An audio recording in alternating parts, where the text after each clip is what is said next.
Part 1. The Beautiful Transformation. Chapter 1. From the Angry Killer to Apostle of Christ. A massive change came into Paul's life through his experience on the Damascus Road, turning him from being a killer of Christians into a lover of Christ and his people. Paul had been a Pharisee, part of the strictest religious sect of the Jewish people, Acts chapter 26, verse 5. He had been schooled in his faith by Gamaliel, Acts chapter 22, verse 3, one of the most esteemed teachers among the Pharisees of that day, Acts chapter 5, verse 34.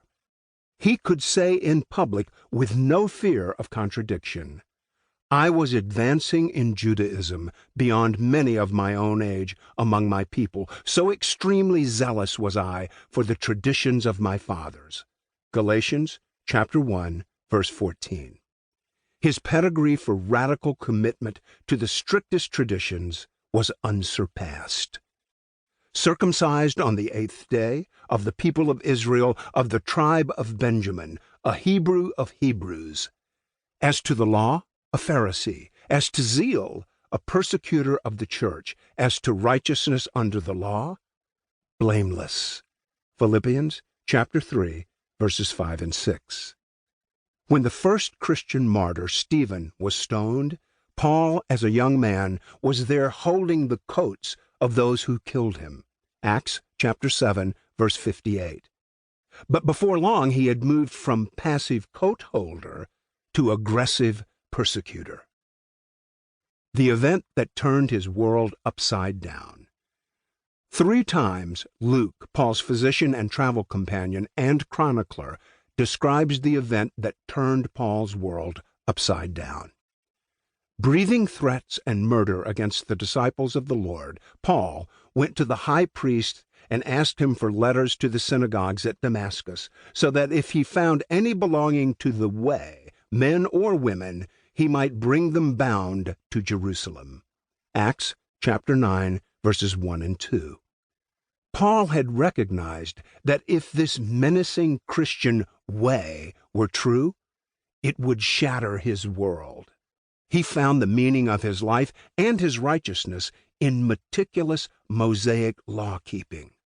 So much so that he called himself blameless in this law. Philippians chapter 3, verse 6. Among his contemporaries, this achievement was a great gain.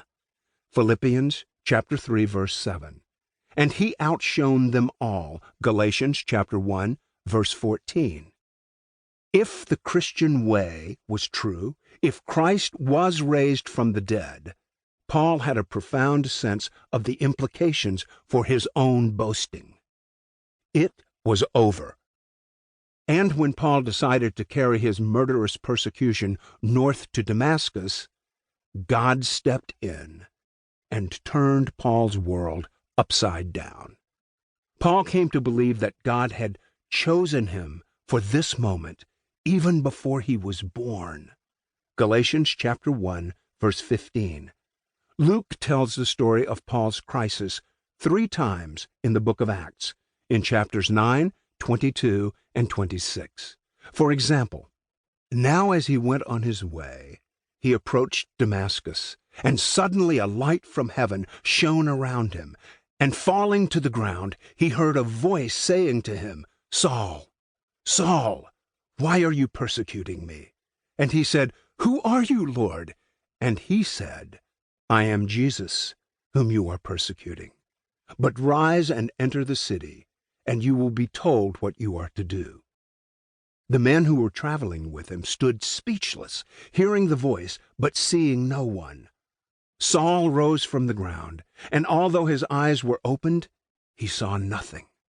So they led him by the hand and brought him into Damascus. And for 3 days he was without sight, and neither ate nor drank. Acts chapter 9, verses 3 through 9.